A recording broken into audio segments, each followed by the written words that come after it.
siswi SMP Negeri 4 Langkerembong, khususnya kelas 8. Jumpa lagi bersama saya, Ibu Asri, untuk mata pelajaran biologi. Apa kabar semua? Ibu harap baik-baik saja.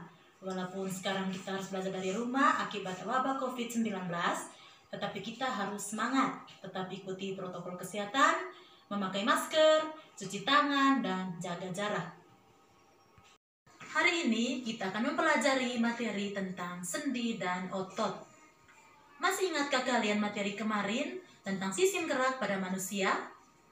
Ada 3 organ yang berperan penting dalam melakukan gerakan, yaitu tulang, sendi, dan otot. Tulang disebut alat gerak pasif, sedangkan otot dan sendi disebut alat gerak aktif. Tulang tidak dapat bergerak sendiri tanpa adanya otot dan sendi. Ketiganya saling bekerja sama membentuk sistem gerak. Dengan pembelajaran kita kali ini, yang pertama, siswa mampu mengidentifikasi jenis-jenis sendi. Yang kedua, siswa mampu mengidentifikasi jenis-jenis otot. Dan yang ketiga, siswa mampu mendeskripsikan fungsi otot bagi manusia. Bahas adalah sendi. Sendi adalah pertemuan antara 2 tulang atau lebih dari kerangka yang memungkinkan terjadinya pergerakan. Pembentukan sendi dimulai dari kartilago atau tulang rawan di daerah sendi. Geraknya, sendi dibedakan menjadi 3 bagian. Yang pertama, sendi mati atau sinartrosis. Yang kedua, sendi kaku atau amfiartrosis. Dan yang ketiga, sendi gerak atau diartrosis. Yang pertama, sendi mati atau sinartrosis, yaitu persendian yang tidak dapat digerakkan.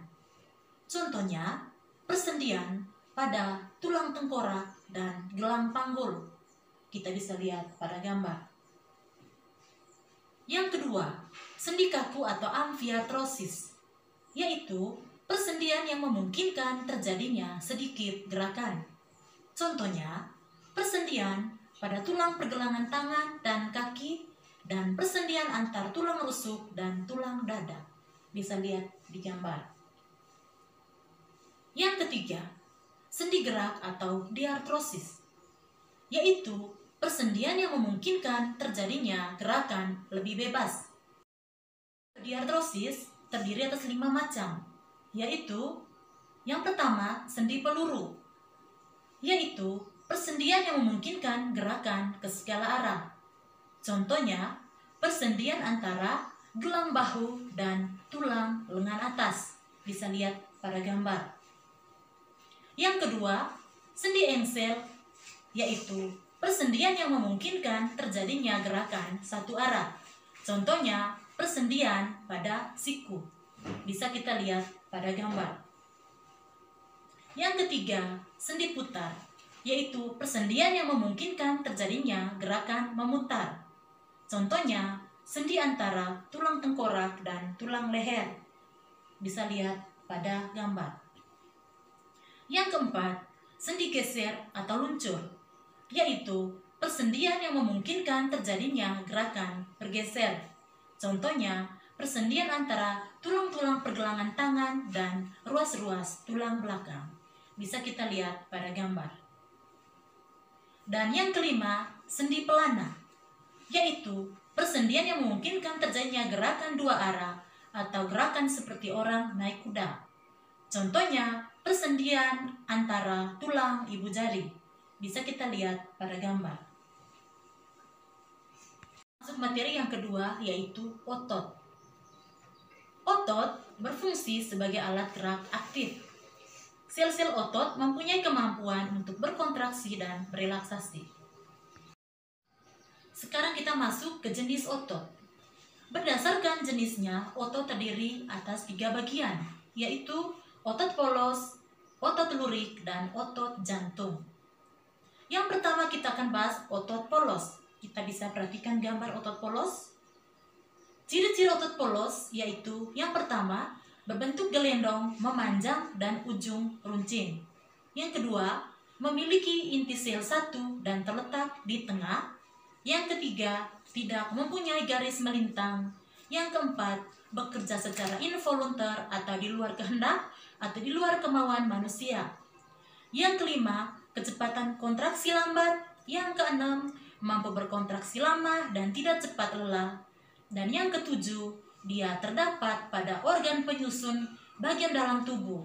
Misalnya, saluran pernapasan, saluran pencernaan, saluran reproduksi. Masuk yang berikut yaitu otot jantung. Kita bisa perhatikan gambar otot jantung. Ciri-ciri otot jantung yang pertama, berbentuk memanjang, silindris, serta serabut sel bercabang dan menyatu. Memiliki inti sel banyak dan terletak di tengah. Yang berikutnya terdapat garis melintang. Yang berikut memiliki diskus intercalaris atau pertemuan dua sel yang tampak gelap. Kita bisa lihat di gambar ada garis yang tebal dan gelap, namanya diskus intercalaris. Bekerja secara involunter atau di luar kehendak atau di luar kemauan manusia.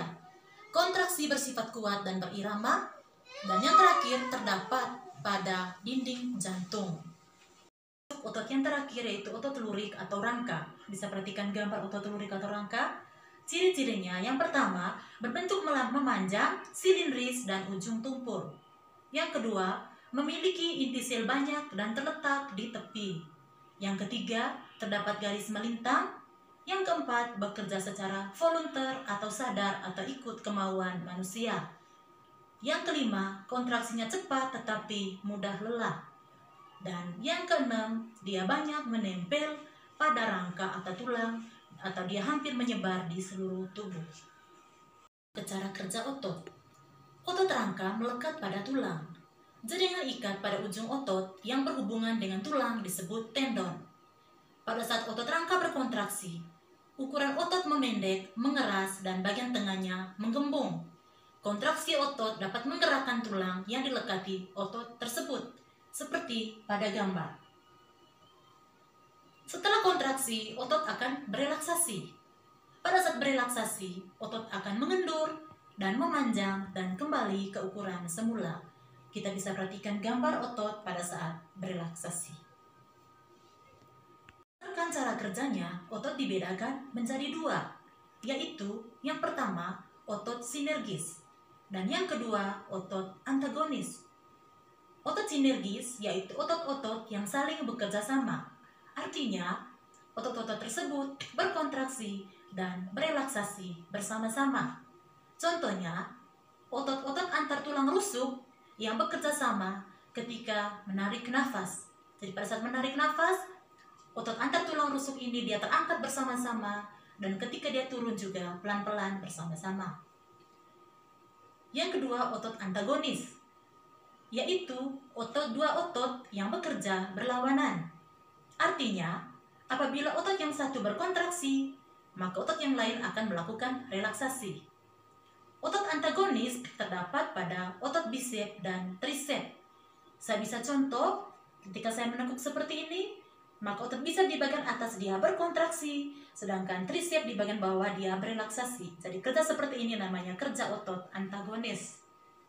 Dapat berupa gerakan-gerakan berikut. Yang pertama, gerak fleksi atau membengkokkan atau menekuk berlawanan dengan ekstensi atau meluruskan.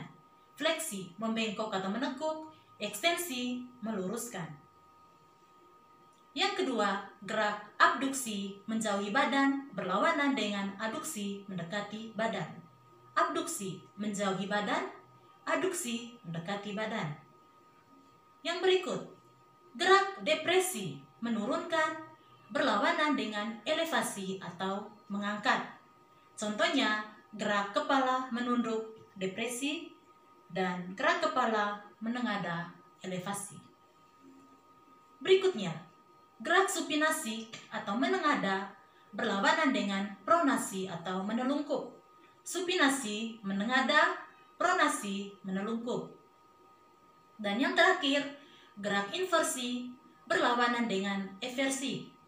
Contoh inversi, gerak memiringkan atau membuka telapak kaki ke arah dalam. Saya kasih contoh, misalnya ini kaki, gerak membuka telapak kaki ke arah dalam disebut inversi, dan gerak memiringkan atau membuka kaki ke arah luar disebut eversi. Semoga video ini bermanfaat bagi siswa-siswi sekalian, lebih khusus materi yang kita sudah bahas hari ini tentang sendi dan otot. Untuk lebih memahami materi ini, silakan kalian membaca modul bab pertama tentang sistem gerak, lebih khususnya sendi dan otot.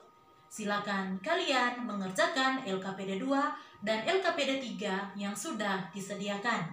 Sampai jumpa lagi di video selanjutnya.